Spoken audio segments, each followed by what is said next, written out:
Praise the lord. యెషయా 41వ అధ్యాయం 10వ వచనం.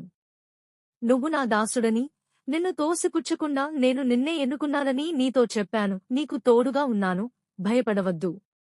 నేను నీ దేవుణ్ణి, దిగులు పడవద్దు. నేను నిన్ను బలపరుస్తాను. నీకు సహాయం చేస్తాను. నీతి అనే నా కుడిచేతితో నిన్ను ఆదుకుంటాను. ఒక శాంతియుత గ్రామంలో ఎత్తైన పర్వతాలు సమీపంలో ఉన్నాయి.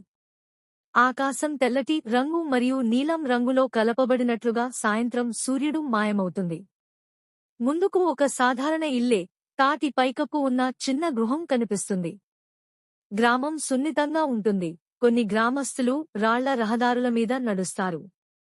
హన్నా తన సాధారణ ఇంటి లోపల ఒక చిన్న చెక్క కుర్చీలో కూర్చుంది. ఆమె వదిలిపెట్టిన చేతులతో, గట్టి భయంతో దృష్టిపై దృష్టి పెట్టి మనసుని ప్రభావితం చేస్తుంది. ఆమె స్వయంగా ప్రార్థన చేస్తుంది, దేవుని సహాయం కోరుతూ.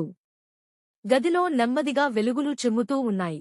ఆమెకు భయం ఉందని గమనించవచ్చు. కాని ఆమె విశ్వాసం అచలమైనది. ఒకరోజు అనుకోకుండా తన తండ్రి కొరకు అడవికి వెళ్తుండగా, అడవి మార్గం చీకటితో నిండిపోయింది. పెద్ద పెద్ద వృక్షాలు పొడవుగా పెరిగి భయకరమైన వాతావరణం ఏర్పడింది.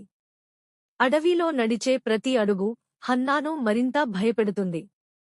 కాని ఆమె ధైర్యం నష్టపడకుండా ఆమె ముందుకు సాగుతోంది. అంతలోనే గాలి ఊపిరి మెల్లగా వేగంతో వస్తుంది. సడన్గా ఒక లోబోయి శబ్దం వినిపించింది. హన్నా ఆ శబ్దం వైపు చూసింది. చీకటిలో ఒక గొర్రెల గాత్రం వినిపిస్తుంది. జంతువు దాచబడినట్లుగా ఉన్నా దాని కళ్ళు ప్రకాశిస్తాయి. అది ఇనుపల్లా దారిని అడ్డుకుంటుంది. హన్నా తన నిలువుగా నిలిచి భయంతో ఆ కళ్లను చూస్తుంది. హన్నా తన భయాన్ని గమనిస్తూ ఒక్కసారిగా దేవుని వాగ్దానాన్ని గుర్తు చేసుకుంది. యెషయా 41వ అధ్యాయం 10వ వచనంలో దేవుడు చెప్పినట్లుగా, నువ్వు నా దాసుడని, నీకు తోడుగా ఉన్నాను, భయపడవద్దు. నేను నీ దేవుణ్ణి, దిగులు పడవద్దు.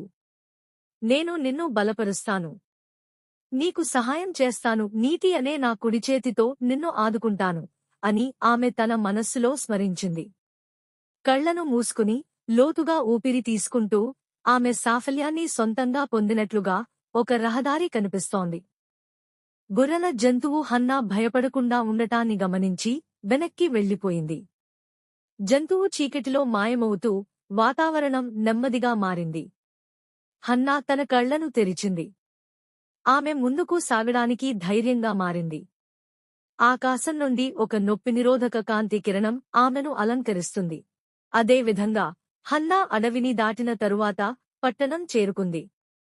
పట్టణంలో సూర్యుడు పూర్తి ఉదయ సమయంలో వెలుగును చిమ్మాడు. రహదారులపై పెద్ద బజారులు ఉన్నాయి. హన్నా సంతోషంతో, ధైర్యంతో ఔషధాన్ని తెచ్చుకుని పోతుంది.